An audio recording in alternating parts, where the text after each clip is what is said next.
Hello everyone, कैसे हैं आप सब लोग। तो आज हमारी इंग्लिश की क्लास है। इंग्लिश की क्लास में हम हमारे चल रहे हैं non finite verbs. Non finite verbs क्या होते हैं? वर्ब की तो आपको मतलब पता है, क्रिया होती है। किसी भी सेंटेंस में किया गया काम में जो होता है उसे वर्ब बोलते हैं, काम जो किया जाता है। ठीक है, तो यानी वर्ब्स किसे बोलते हैं? The word which is tells us about the physical action that a person is doing.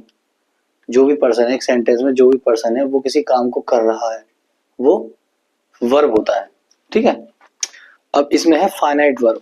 अब फाइनाइट और नॉन फाइनाइट दो तरह के होते हैं। फाइनाइट वर्ब जो पास्ट और प्रेजेंट में यूज किया जाता है, वर्ब पास्ट में और प्रेजेंट में यूज किया जाता है, उसे बोलते हैं फाइनाइट वर्ब।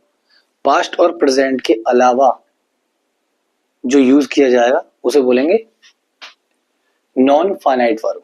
क्या बोलेंगे? Non finite verb. पास्ट और प्रेजेंट में फाइनाइट वर्ब यूज होता है, पास्ट प्रेजेंट के अलावा अदर सेंटेंस में नॉन फाइनाइट वर्ब यूज होता है। ठीक है, अब ये होते कैसे हैं?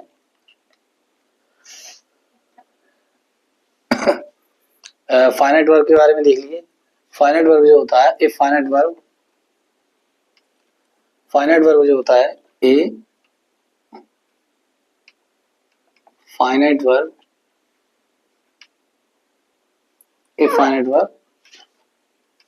Has a subject. एक फाइनाइट वर्ब का जो होता है वो सब्जेक्ट होता है उसके पास, has a subject. A finite verb has subject, it change with the tense. It change with the tense. यह टेंस के साथ बदलता है। Persons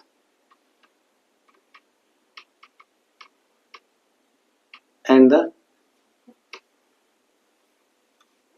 number.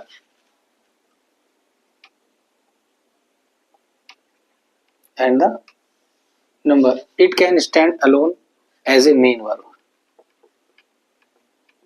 It can stand alone as a main verb. Finite verb जो होता है has a subject, उसका एक सब्जेक्ट होता है।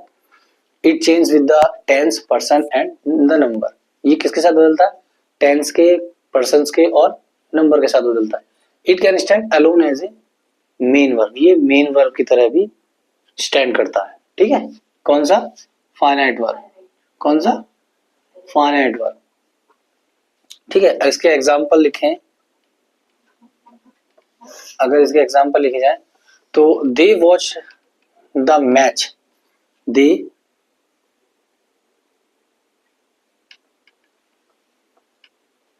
Watched the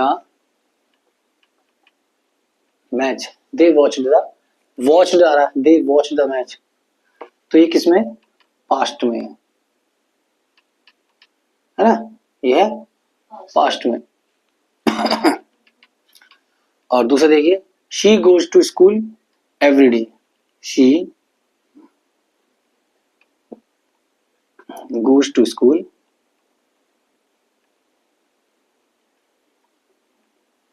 every day. Goes ये सारा, तो ये किसमें होगा? प्रेजेंट में। ठीक है, ये प्रेजेंट में होगा। ठीक है ना, यहां पर वॉच्ड क्या हो गया?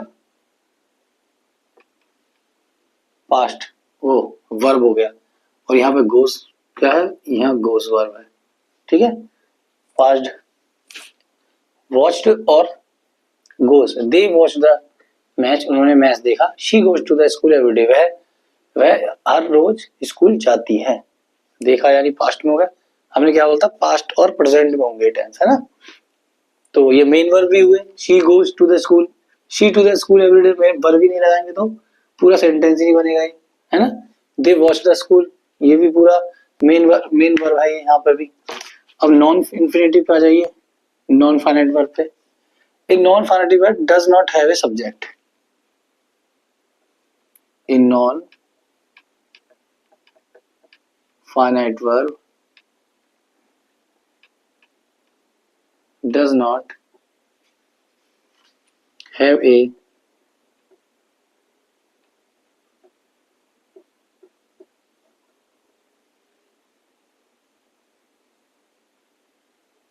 subject. It does not change.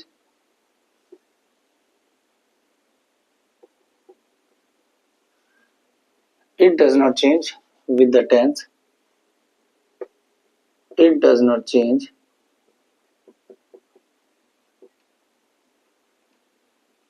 with the tense. A non-finite verb does not have a subject. It does not change with the tense and the number. It cannot stand alone as a main verb.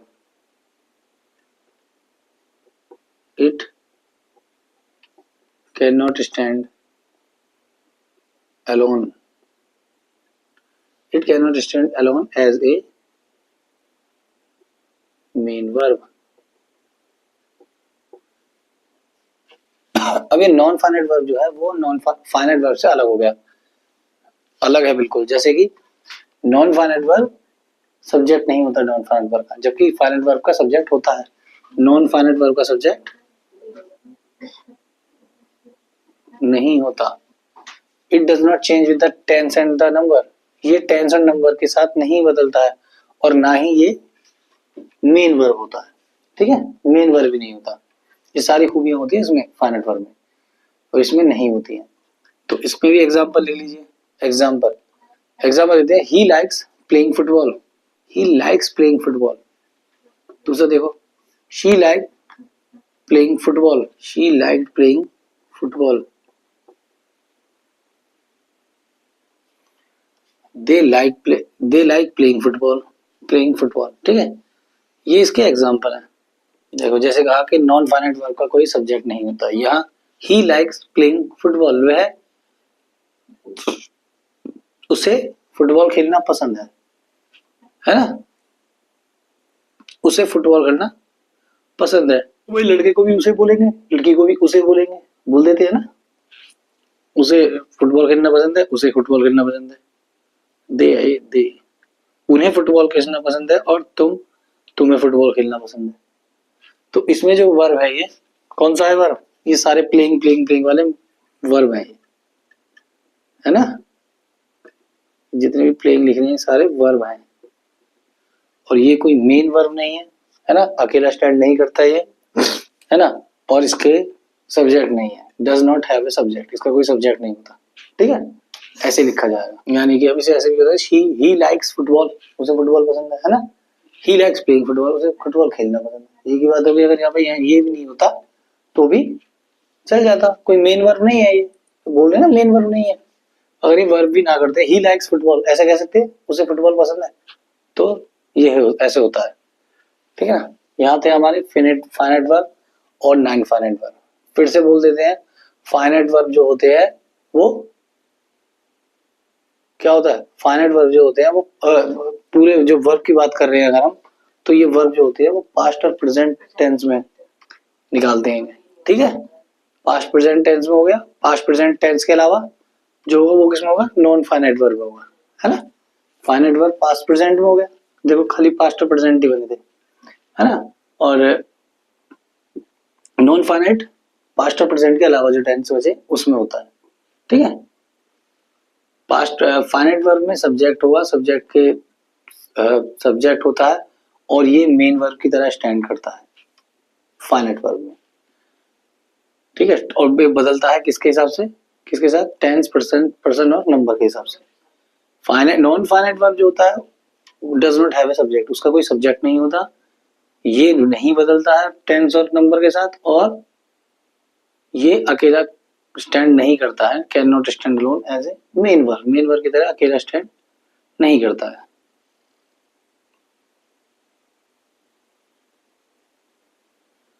ठीक है ना। अभी इसमें जैसे बोला ये number और sentence के साथ चेंज नहीं होगा। तो लाइक्स प्लेइंग, देखो इसमें भी प्लेइंग है, इसमें भी प्लेइंग है, इसमें भी प्लेइंग है, इसमें भी प्लेइंग है, तो ये नंबर और टेंस के हिसाब से चेंज नहीं हो रहा है ना। ही बोल दिया, शी बोल दिया, दे आ गया, यू आ गया, है ना। तो ही, शी, दी, चाहे लड़का एक है या एक लड़की है, चाहे वो ज्यादा है, दे के लिए ज्यादा का यूज होता है जब ज्यादा हो, एक से ज्यादा हो, और यूज ज्यादा हो, नंबर के हिसाब से टेंस नहीं बदला है, मतलब वर्ब नहीं बदला, प्लेइंग ही है ना। एक हो गया, एक के साथ हो गया, उनके साथ हो गया, तुम्हारे साथ हो गया, तो ये नहीं बदला, नंबर के साथ नहीं बदल रहा है, कितने भी नंबर हो जाए। Kind of non finite verb, there are three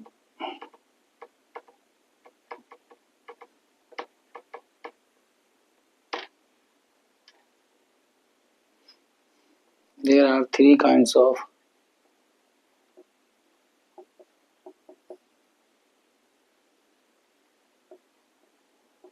non-finite verb.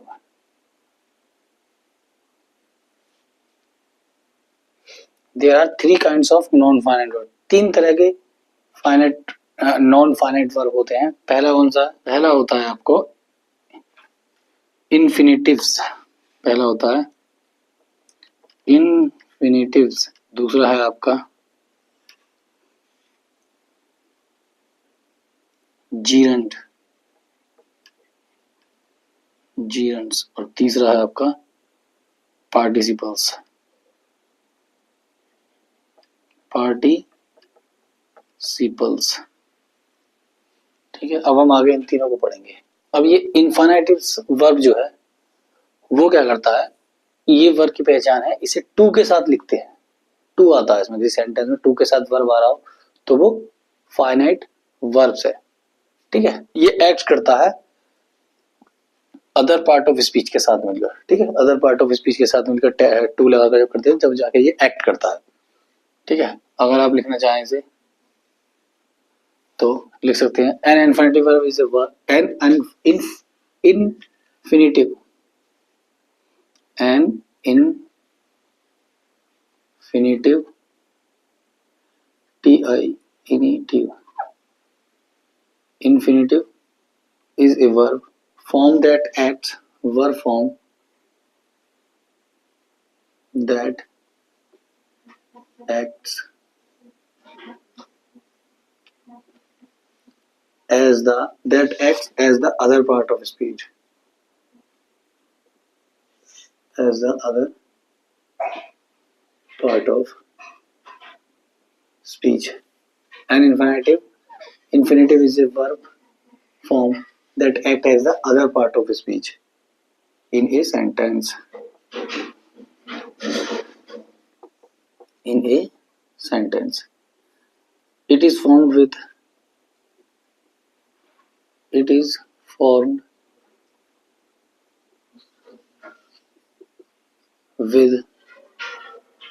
two plus main verb, two main form of verb, two plus the main verb of the main form of verb, main form of verb to the main form of verb। ठीक है, ये आता है इसमें to के साथ main verb of form, यानी form की जो मेन वर्ब है उसके साथ टू लग जाता है। ठीक है, इसकी पहचान ये है। An infinitive is a verb form that acts as the other part of speech, other part of speech की तरह ये एक्ट करती है सेंटेंस में, और ये टू के साथ लग जाती है मेन वर्ब के साथ। ठीक है, ये एग्जांपल देख लो। अब ये एग्जांपल में कैसा लगता है, टू सिंग लिख दिया या टू ड्रॉ लिख दिया, ETC। ठीक है, टू सिंग, टू ड्रॉ, इस तरह से सेंटेंस में ये चीजें आएंगी। अब देखो इन्फिनिटिव, अब इन्फिनिटिव जो वो है उसे यूज कैसे करते हैं। एन इन्फिनिटिव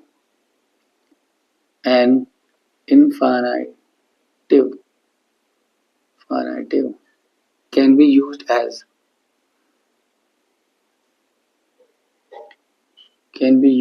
एज, किस तरह से यूज होगा ये देखो। पहला है an objective of a verb, an objective of a verb, verb का एडजेक्टिव। ठीक है, वर्ब का एडजेक्टिव, सब्जेक्ट प्लस ऑब्जेक्ट होता है ना, ऑब्जेक्टिव वाला ये an objective plus A verb, an object of a verb. Example में कैसे होगा मतलब ये, जैसे कि जेरी लाइक्स टू रन, ठीक है, टू रन जो है ये हमारा इनफाइनाइट वर्ब है, लास्ट में ऑब्जेक्ट ही तो आता है वो, हाँ subject plus verb plus main verb ऐसा करके जाके लास्ट में ऑब्जेक्ट आता है। तो देखो ऑब्जेक्ट की तरह यूज हो रहा है, लास्ट में ऑब्जेक्ट होता है ना, सब्जेक्ट ही रहा लास्ट में ऑब्जेक्ट ही रहा। तो ये ऑब्जेक्ट की तरह यूज हो रहा है, लास्ट में आ रहा है Jerry likes to run, Jerry को दौड़ना पसंद है, टू लग रहा है ना, टू से हमारी पहचान हो गई कि ये वर्ब के साथ टू जो लग रहा है वो फाइनाइट वर्ब है, इनफाइनेटिव वर्ब है, ठीक है, ठीक है। और ये बाद में लग रहा है, एक तो इस तरह से लगेगा, टू आ गया यहाँ पर ऑब्जेक्ट की जगह। और दूसरा देखो, इस सब्जेक्ट एट द बिगिनिंग, इस subject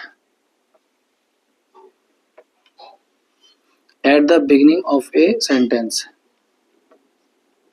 at the beginning of a sentence. अब एक सब्जेक्ट की तरह ही यूज होगा, सब्जेक्ट कहाँ लगता है, सेंटेंस के शुरुआत में तो लगता है, स्टार्टिंग सब्जेक्ट से होती है। अब ये सब्जेक्ट की तरह यूज होगा, क्या, टू के साथ वाला वर्ब, जैसे कि for example to visit, to visit, ठीक है, टू विजिट टिम्बकटू, यहाँ टू विजिट क्या है, इनफिनिटिव वर्ब है, सब्जेक्ट की तरह यूज हो गया यहाँ पर टू विजिट, यानी टिम्बकटू घूमना मेरा सर्दियों का प्लान है, टिम्बकटू सर्दियों का प्लान है उसका घूमने के लिए, ठीक है। तो टू विजिट आ गया पहले ही सब्जेक्ट की तरह, टू विजिट यानी घूमना, कहाँ, Timbuktu. An adverb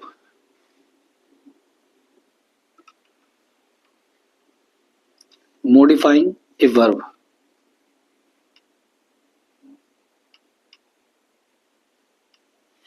modifying a verb, an adverb modifying a verb, adverb जो है modify की तरह, modifying को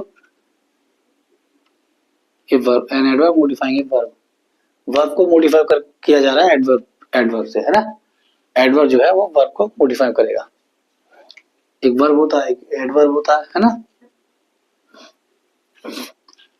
वर्ब की भी स्पेशली डिवीजन वाला एडवर्ब, ठीक है, सहक्रिया बोलते हैं इसे। तो एग्जांपल में देखो,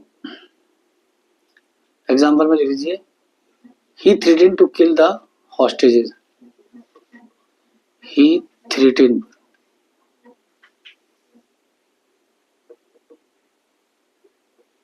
ही थ्रेटेंड टू हॉस्टेजेस को, बंधकों को मारने की, ही थ्रेटेंड उसने धमकी दी, to kill the hostage, hostage मतलब बंधक जो आपने किडनैप कर रखे हैं, लोगों को पकड़ रखा है ना, हॉस्टेज, टू किल मारने की, हॉस्टेजेस को, उसने धमकी दी है हॉस्टेजेस को मारने की, ठीक है, मारने की धमकी दी है किसको, हॉस्टेजेस को। तो ये एडवर्ब है, एक वर्ब को मॉडिफाई कर दिया एडवर्ब में, ठीक है। एक और है इसका, एक और लिख लीजिए, वो है an adjective modifying a noun. अब जो एडजेक्टिव है अब वो नाउन को मॉडिफाई कर रहा है, modifying a noun.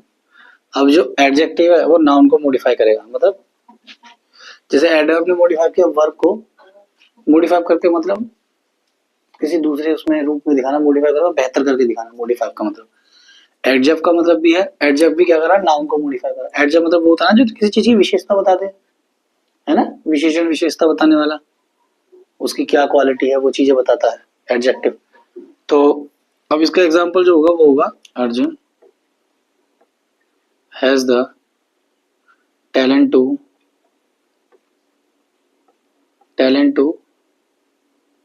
compete till the end,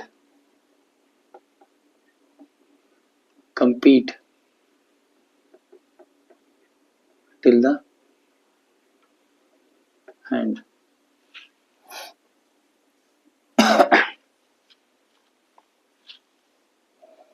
An adjective modifying a noun, Arjun has the talent to compete the till the end। to compete, इसमें to compete क्या आ गया, इन्फिनेटिव वर्ब है ना, टू के साथ लग रहा है ना। Arjun has the talent, Arjun के पास टैलेंट है, कम्पीट टिल द एंड, अंत तक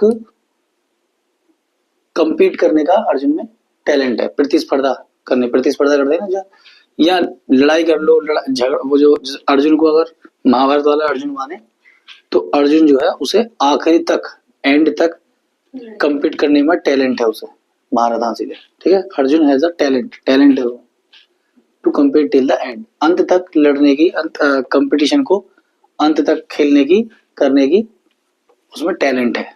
ठीक है, एडजेक्टिव, इसमें एडजेक्टिव विशेषता ही तो बता रहा है क्या टैलेंट है उसमें, कम्पीट करने का टैलेंट है ना। नाउन को इसने मॉडिफाई कर दिया।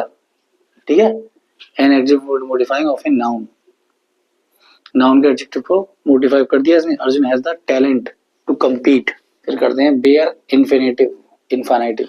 अगला है हमारा बेयर इन्फिनेटिव्स। ठीक है, अभी इन्फिनेटिव से ही चल रहा है लेकिन थोड़ा सा रह गया हमारा bear infinitives.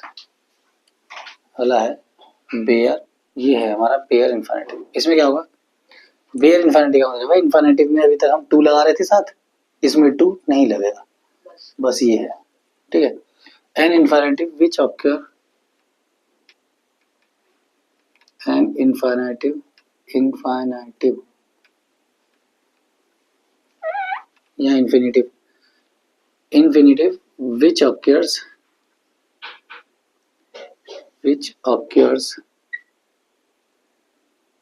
without the word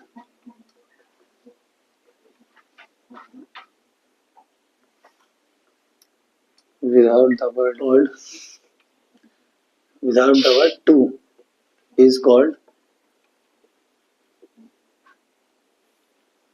a bare infinitive, a bare infinitive. I can stand here all day.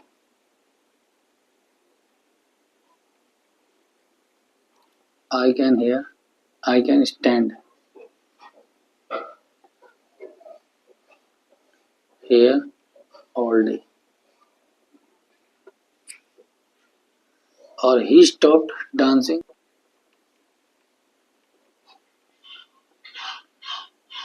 He stopped dancing after an hour. After an hour. तो यहाँ पर स्टैंड था वर्ब, यहाँ डांसिंग था वर्ब। अब यहाँ टू लगाने की जरूरत नहीं है, I can to stand here all day, I can stand ही आएगा, आई कैन टू स्टैंड नहीं आएगा, मैं यहाँ पूरे दिन खड़ा रह सकता हूँ। He stop dancing after an hour, उसने 1 घंटे बाद डांस करना रोक दिया, है ना, वो डांस कर रहा था 1 घंटे तक, 1 घंटे बाद उसने डांस करना रोक दिया। तो ही स्टॉप्ड टू डांसिंग थोड़ी आएगा, टू डांसिंग का यूज कहाँ होगा, कहीं नहीं, इसमें कहाँ होगा, नहीं होगा। ही स्टॉप टू डांसिंग, जरूरत भी नहीं है, he stop dancing after an hour. ठीक है, ये थे फाइनाइट वर्ब। तो आज हमने अपना इन्फिनेटिव्स पूरा किया है। ठीक है, टू के साथ वाले वर्ब जो होते हैं जिनमें टू लगता है। कल इसके बाद का पार्ट पूरा करेंगे जिसमें जीरंड है और पार्टिसिपल्स हैं।